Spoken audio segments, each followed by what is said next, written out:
Sosok AKBP Jerry Raymond Siagian yang menjabat Wakil Direskrimum Polda Metro Jaya ditahan karena diduga menghilangkan alat bukti di rumah dinas Verdi Sambo.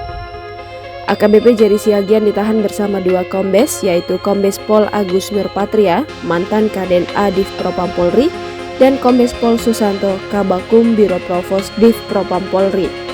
AKBP Jerry Raymond Siagian adalah lulusan Akpol 2001. AKBP Jerry Raymond Siagian, pria kelahiran tahun 1979, sepanjang karirnya di kepolisian, AKBP Jerry Siagian lebih banyak bertugas di bidang reserse. Ia juga menangkap Ratna Sarumpait dan anak Nia Daniati.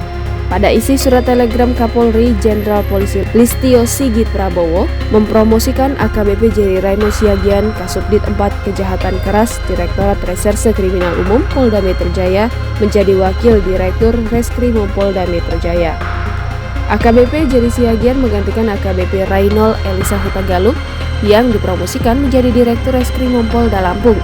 Untuk diketahui, tim khusus Polri kembali melakukan penahanan terhadap sejumlah perwira yang diduga terlibat kasus pembunuhan Brigadir Joshua.